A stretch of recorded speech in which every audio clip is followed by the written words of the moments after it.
안녕하세요. 강남래입니다. 제가 요즘 바빠서 그 유튜브 방송을 좀 안 했더니 우리 회원님께서 왜 방송을 안 하냐고 그러셔서 죄송스럽습니다. 해가지고 요새 너무 바빠요. 그래서 방송 못한 거 여러분 회원 여러분께 사과드립니다. 앞으로 일주일에 한 번씩은 꼭 방송을 하겠습니다. 오늘 제가 왜 바빴냐면 제가 요새 원래 제가 캠핑협회 회장인 건 다 아시죠? 그래서 캠핑장에 하는 것 때문에 그래서 바쁩니다. 왜냐하면 이제 캠핑장을 하게 되면 이제는 이게 보통 산에 있잖아요. 산에 이제 임야 개발을 하다 보니까 임야 개발이 1년에 두 번밖에 못 해요. 그러니까 이제 겨울에 해야 되죠. 그래서 이제 한 11월, 12월이나 아니면 1월, 2월 달에 이제 임야 개발을 하게 돼 있어요. 왜냐면 나무는 이제 수목갱신, 수종갱신이라고 해서 수목갱신이라고 하죠. 그러니까 나무를 이제는 벌목을 해야 되기 때문에 그 작업길이 11월, 12월이나 1월, 2월에 해야 됩니다. 왜 그러냐면은 요새 이제 온난화 현상으로 그전에는 한 3월까지도 이 벌목을 했었어요. 그런데 요새는 이제는 그 온난화 때문에 이제 여름이 좀 빨리 오고 또 그래서 보니까 이제 이 산사태가 날 위험이 있어요. 그래서 허가를 받아도 여름에는 하지 않습니다. 그리고 또 봄에도 이제 요새는 봄에도 이제 온난화 때문에 봄에도 이제 마찬가지로 좀 일찍 와요. 그래서 지금 이제 식목일을 좀 바꾼다고 그러지 않습니까? 이제 4월 5일이면 거의 뭐 여름이 되는 수준으로 가기 때문에 이 나무들도 왜냐면 나무를 벨 때 그 나무에 물기가 없어야 이제 벌목하기가 쉽습니다. 그래서 나무에 물이 쫙 빠진 상태가 언제냐면 한겨울이에요. 그 나무들이 이제 살기 위해서 뿌리에만 물을 담아놓고 위에 이 상온에 있는 나무에는 물을 다 빼버립니다. 그래야 이 나무들이 얼어 죽지 않거든요. 그러다가 이제 다시 이제 봄이 되면은 이제 물기를 빨아서 다시 나무가 살아나는 건데 그 물이 쫙 빠져 있는 상태에서 이 나무를 베야 나무가 쉽게 되지죠. 근데 만약에 이제 봄이 따뜻해져서 이제 물기가 이 뿌리가 물을 이제 머금고 몸통에다가 물을 주기 시작하면 그때부터 나무가 이제 베기가 힘들어집니다. 그래서 한겨울에 물이 다 빠져서 나무가 살기 위해서 뿌리에만 물을 놔두고 위에는 물이 싹 빠졌을 때 그때 이제 나무를 벌목을 하기 때문에 그런 겁니다. 또 이제는 우리가 또 여름에는 안 하는 이유가 요새는 이제 봄비도 있잖아요. 봄비도 있고 뭐 여름비는 당연히 장마가 있고 또 요새 가을비도 있잖아요.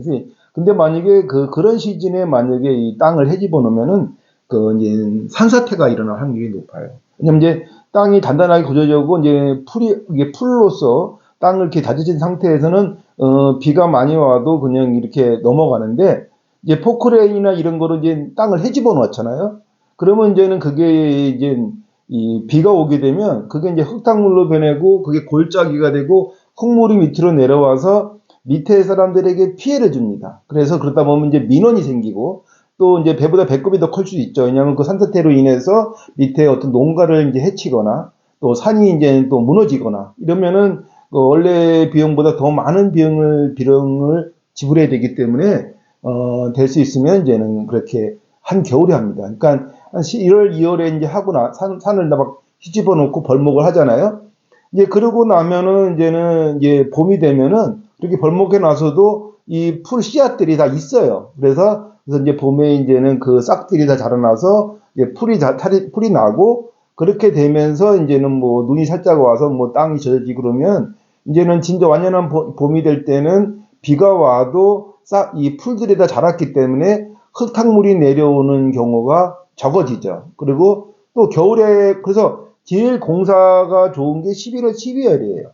11월, 12월 땅을 헤집어 놓으면은 그 다음 봄에는 이제는 그동안 이제 눈도 오고 이렇게 와서 그 다음에는 이제는 땅이 자리를 잡아서 이제 바로 이제 봄이 되자마자 새싹이 나고 풀이 나서 비가 와도 산사태가 날 확률이 적습니다. 그래서 임야 개발을 하기 가장 적정한 좋은 시기는 11월, 12월이 가장 적정하고요. 그게 안 된다 그래도 한 1, 2월 달에 해도 무방합니다. 그래서 임야 개발을 할 때 이제 수종갱신이나 수목갱신의 이 작업을 할 때 또 캠핑장으로 형질 변경을 하거나 해서 일단 땅을 헤집는 일을 할 때는 그 겨울에 해야 된다는 거죠.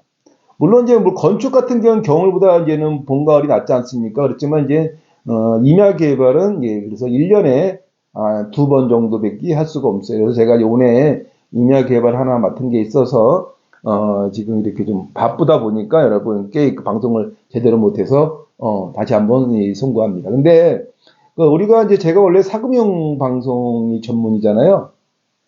근데 제가 여러 가지 직업을 여러 가지를 해봤는데, 사금융도 참 좋은 직업 중에 하나라고 하지만, 또 이 임야 개발도 또 이 좋은 직업 중에 하나예요. 왜냐면 이제 1년 한 번 해서 그 1년 먹고 살 수 있는 돈을 버니까, 임야 개발도, 괜찮은 직업이에요. 이제 사금융보다는 지금 어떻게 보면 좀 깔끔하죠. 이제, 예, 그 한겨울에 한 번 잠깐 고생하고 나면은 뭐 1년 벌을 연봉이 나오는 게 이제 임야 개발이고, 또 제대로 개발하면 뭐 10배의 수익을 낼 수 있는 게 또 임야 개발이에요.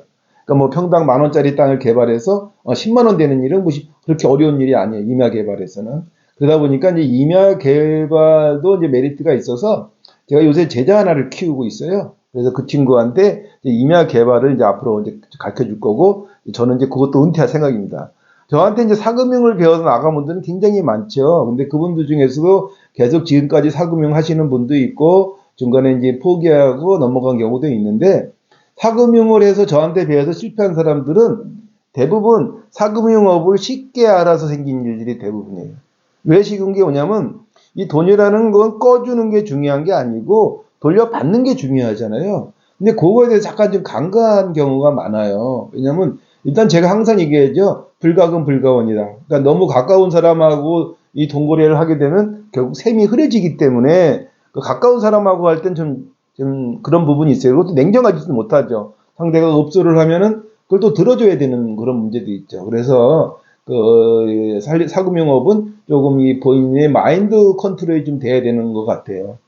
저도 마찬가지로 한 30대에는 제가 사금융에서 한 번도 돈을 떼어본 적이 없어요. 근데 40대는 무지 떼게 써줍니다, 저도. 왜냐면 이렇게 나이가 먹으면 마음이 약해져요. 마음도 약해지고, 또 인생사를 또 오래 살다 보니까 또 이게 단순한 면만 보는 게 아니라 그 이면의 세계도 보기 때문에 이제 그렇게 되는 것 같아요.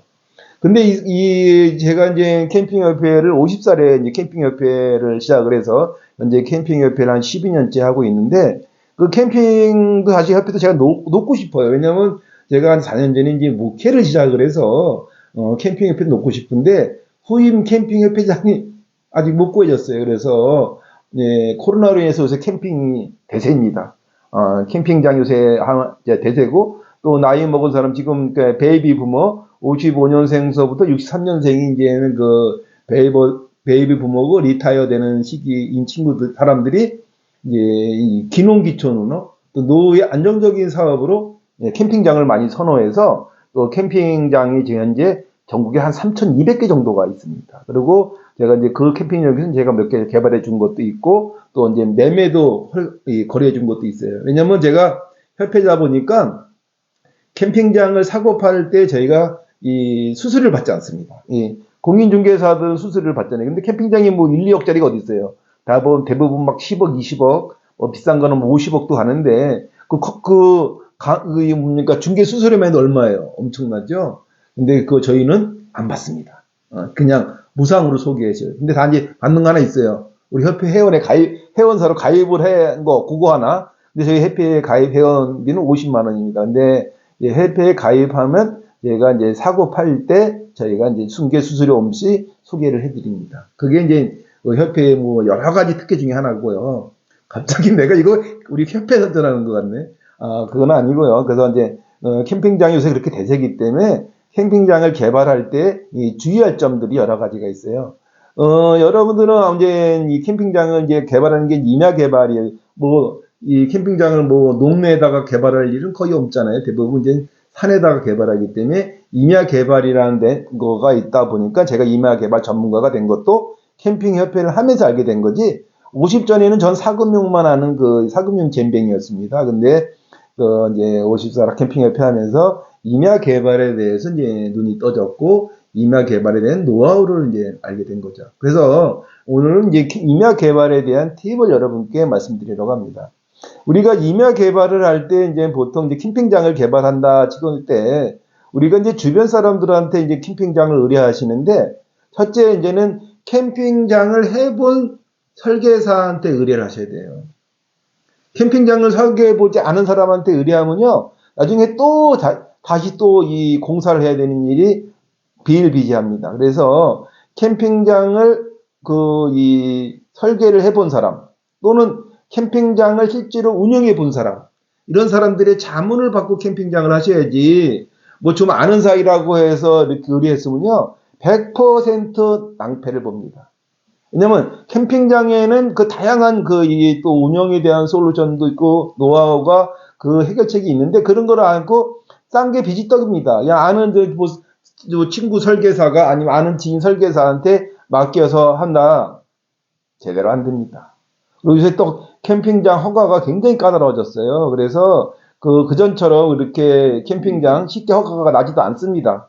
그래서 캠핑장을 허가를 받는 그런 절차도 예전 같지 않으니까 그것도 조심하셔야 되고.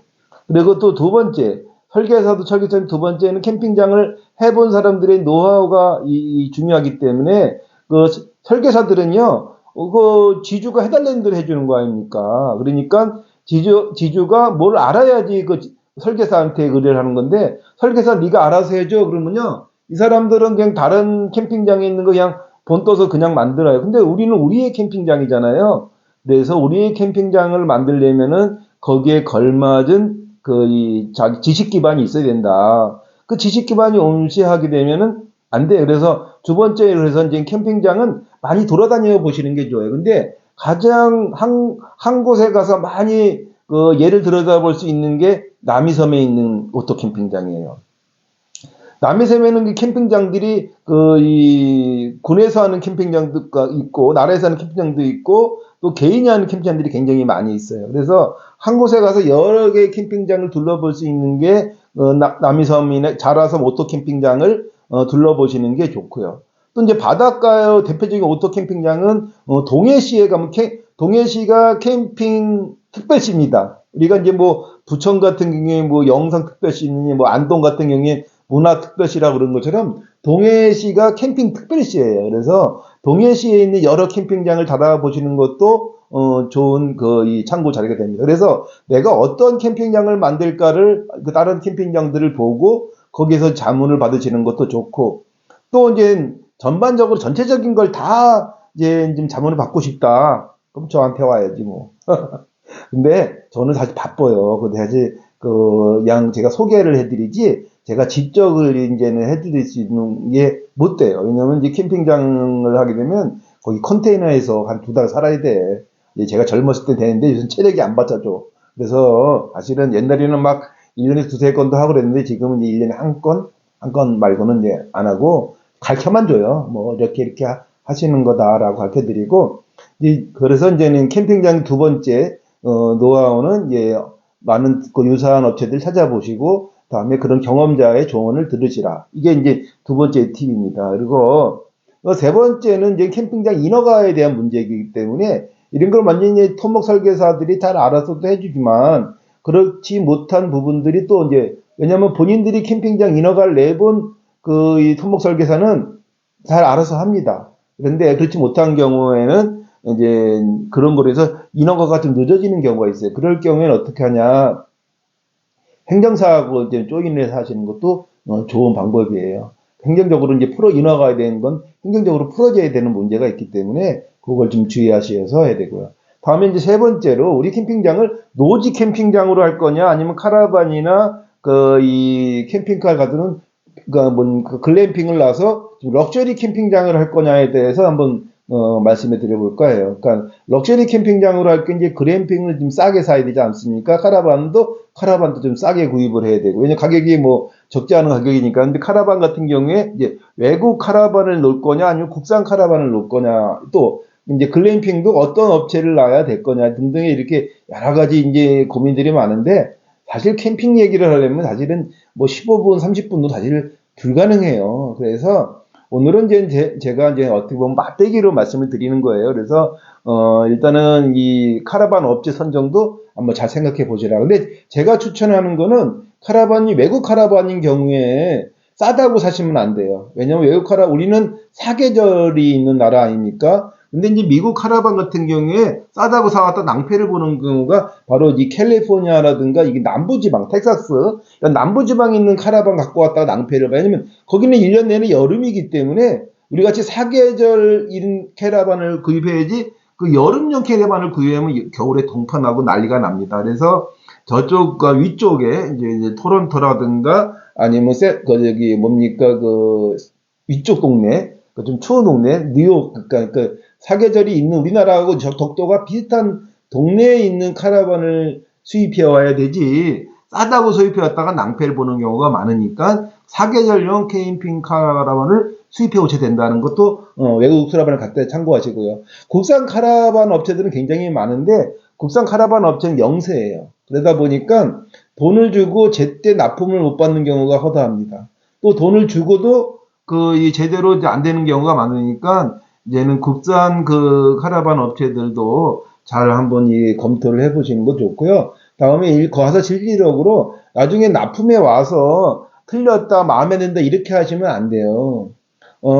직접 자기가 눈으로 하거나고 납품 받기 전에 검증을 하고 납품을 받아야지 납품해 오고 난 다음에 뭐 이것저것 컴플레인 걸고 그러면 이건 분쟁의 소지밖에 안 돼요. 그러니까 본인들이 항상 이 카라반을 받을 때는 그 카라반 업체에 가서 이 납품을 확인하고 그리고 잔금 지불하고 납품을 받아야지 괜히 갖고 와서 뭐 내 마음에 안 드느니 분쟁이 생겨갖고 갖고 와서 그런 일이 생기지 않게 꼭 이 카라반을 사실 때는 납품을 받고 다 보고 확인하고 공장에서 출고할 때 잔금을 지불하는 게 좋습니다. 카라반 업체들은 다 영세하기 때문에 전액 외상으로 하거나 일부 10% 주고 만들 수 있는 업체는 거의 없어요. 최소한 50%를 주고 나머지 50%는 납품받을 때 정산하는 개념이 보통적이니까 그것도 참고하시고요. 다음에 이제 글램핑 같은 경우에는 업체들이 많은데 이 업체들도 마찬가지예요. 시설을 다 완벽하게 끝내고 나서 잔금을 치르는 방식으로 하시는 게 아마 캠핑장 업주들 입장에서는 컴플레인을 적게 할 수 있고 손해를 적게 볼 수 있을 것입니다. 그리고 이제는 마지막으로 우리 캠핑장을 할 때 중요한 게 컨텐츠예요. 그냥 평범하고 남들하고 뻔한 그런 캠핑장을 누가 가겠습니까? 우리가 맛집도 있어야 맛집에 식당을 가듯이 우리 캠핑장에 컨텐츠를 개발해서 요새는 뭐 애견 캠핑장으로 해서 일반 캠핑장에는 애견을 못 봤거든요. 그래서 애견 전문 애견 캠핑장도 있고요. 또 이제는 바이크 캠핑장에서 바이크 소리가 굉장히 시끄럽지 않습니까? 그래서 바이크 전문인들이면 바이크 캠핑장. 또 이제는 아이들만을 위한 또 유아 캠핑. 왜냐면 이제 막 성인들이 떠들고 술 먹고 담배 피고 막 이런 거가 아닌 아이들만을 위한 키즈 캠핑장. 이렇게 좀 컨텐츠를 만들어서 캠핑장을 개발하시는 것도 괜찮고요. 다음에 캠핑장의 천혜의 자원을 이용하는 캠핑장이 가장 좋은 거죠. 예를 들어서 계곡 옆에 있다거나 아니면은 이제 강가 옆에 있다던가 여러 가지 이제 주변 산수를 통해서 자연의 를 이용해서 캠핑장 하는 건 좋은데요. 제가 캠핑장 할 때 주의할 점 몇 가지를 만약에 그러니까 땅을 선정할 때 할 게 중요하면 바닷가 가까이 붙어 있는 캠핑장은 안 좋습니다. 왜냐하면 여름철 한참 장사밖에 안 돼요. 왜냐면 바닷가가 가까이 붙어 있으면 엄청 춥지 않습니까, 겨울에? 그러니까 바닷가에 있는 캠핑장인데 바닷가에서 좀 떨어져 있는 데면 괜찮지만 떨어져 있는 산이 좋죠. 근데 바닷가가 붙어 있는 캠핑장은요, 한철 장사만 잘 되지 나머지는 거의 놀아. 그러니까 캠핑장은 요지는 뭐냐? 산이 좋습니다. 그리고 산 중에서도 계곡이 옆에 있는 캠핑장이 가장 이상적인 캠핑장이다. 그러니까 그런 입지 선정도 참고하시고. 두 번째 입지 선정 참고할 게 뭐냐? 캠핑장을 갖다가 우리가 언제 갑니까? 바로 이제 이 주일에 가고 휴일에 가는데 이 서울 인구가 1000만 아닙니까? 그리고 강기도 인구가 1300만이에요. 그리고 인천시 인구가 300만이니까 2600만이 경기도 안에 있는 겁니다. 그래서 서울을 기점으로 해서 1시간 반경 내에 있는 캠핑장이 수익률이 좋습니다. 그러니까 캠핑장이 너무 멀리 있으면 그거는 이제 여름 한철 특수만 보지 영업일수가 굉장히 짧아요. 그래서 서울을 기점으로 해서 1시간 반경 내에 있는 캠핑장을 입지 선거로 사는 것이 중요합니다. 만약에 지방 같은 경우에는요, 일단은 이 경상도를 보면요, 경상도는 부산 인구하고, 다음에 울산 인구하고, 다음에 그 대구 인구 하면 그게 또 한 1000만 되지 않습니까? 그리고 경상남도 인구가 1000만 정도 돼요. 그래서 경상도의 인구가 거의 한 2000만이 되니까 경상도도 괜찮습니다. 그래서 경상도의 중점으로 해서 대구 시내를 중점으로 해서 한 1시간 반경, 부산을 중점으로 해서 한 1시간 반경, 울산을 중심으로 해서 1시간 반경 내에 있는 캠핑장, 즉 대도시를 중점으로 해서 1시간 반경 내에 있는 캠핑장을 입지가 좋은 캠핑장이라고 하는 것을 또 한번 참고로 삼으시는 게 좋습니다. 그냥 뭐 만약에 막 몇 시간씩 가는 오지에 캠핑장을 만들면 진짜 특색이 있고 콘텐츠가 대단해야지 가지, 일반 평범한 캠핑장을 가지고 저 강원도 산골짜기에도 차려놓고 장사가 될 거다? 그럴 일은 없어요. 본인의 아방공으로 쓰세요. 그냥 그러면 됩니다. 그렇지만 영업을 위해서 쓴다 그러면은 그거는 어려운 일이에요. 만약에 있다면 아주 독특한 캐릭터, 독특한 콘텐츠를 가진 캠핑장이라면 산속에도 갑니다. 그러니까 이제 천혜 이 자원이 있는 그런 캠핑장이라든가, 그러니까 아주 풍경이 대단한 거나, 아니면은 그 중에 아주 유명한 관광지가 있거나, 아니면 또 그 입지가 진짜 어떤 특별한 콘텐츠를 가진 그런 캠핑장이라면 그게 2~3시간 걸려도 갑니다. 이제 그런 경우를 예외하고는 좀 안전빵이라는 그러니까 좀 안전빵이라고 그러죠. 안전빵으로 하려면 서울 시내에서 1시간 반경 내, 대도시에서 1시간 반경 내에 있는 캠핑장을 선택하시는 게 이 캠핑장을 선점하는 지름길이다. 내 땅이라고 해서 무조건 캠핑장 낸다고 해서 장사가 잘 되는 게 아니에요. 그러니까 내 땅이라고 해서 그냥 본인의 아방궁을 꾸미시는 거고, 영업을 위해서라면은 제가 방금 말씀드린 입지 조건이나 그런 것을 잘 판단하셔서 캠핑장을 하신다면 성공하실 거라고 생각합니다. 자, 이제 캠핑장의 그 설례라는 거 그렇게 말씀드렸고, 그러다 보니까 이제 뭐냐면 땅이 좋고 비싼 땅에다 캠핑장을 짓는 바보로 있어요. 그런 데다가는 호텔이나 리조트를 짓는 게 맞죠.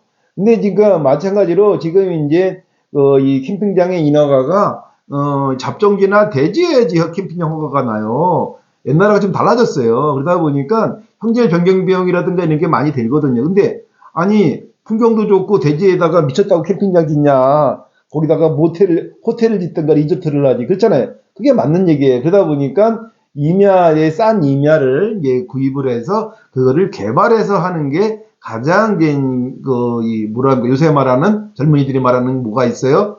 바로 이 가성비가 높아지는 거죠. 그래서 싼 캠핑 땅을 사서 그걸 임야를 개발해서 이제 캠핑장으로 활용한다면 좋아지고요. 요새 그 관광진흥법에 의해서 캠핑장 사업에 지원도 많이 해줍니다. 그래서 한번 여러분 아마 그런 거 관심을 가지시고 재테크에 활용하신다면 이것도 노후에 가장 좋은 직업이 될 거라고 봅니다. 요새는 그 젊은 친구들도 30대 캠핑장 사장님들도 여럿 있습니다.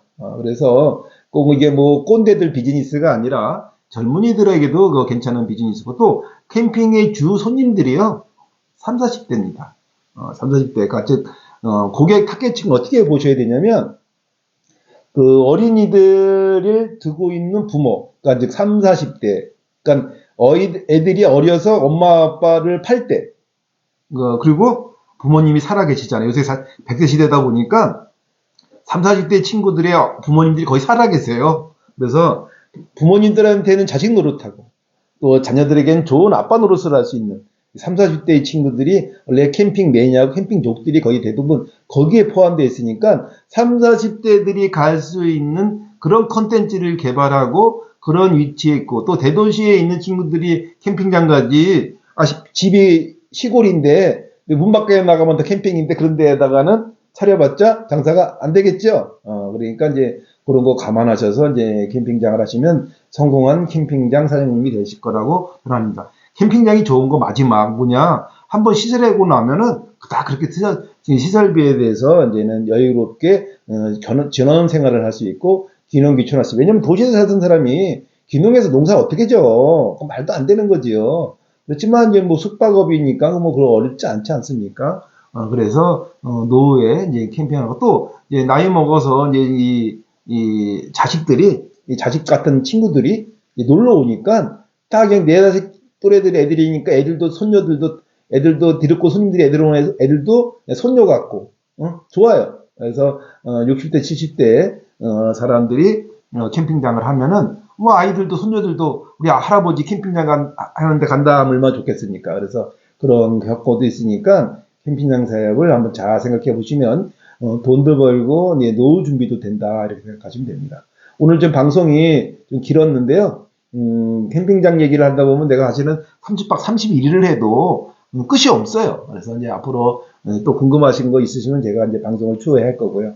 이제 사금융 방송도 이제 제가 뭐 궁금하신 게 있으면 또 제가 생각나는 게 있으면 이제 방송하겠습니다. 그동안 제가 방송에 좀 소홀했던 거 여러분 이해해 주시고요. 앞으로 여러분 저희 채널을 좀 많이 이용해 주시고 오늘 내용이 좀 괜찮았다. 그러면 좋아요, 구독 눌러주시죠. 감사합니다.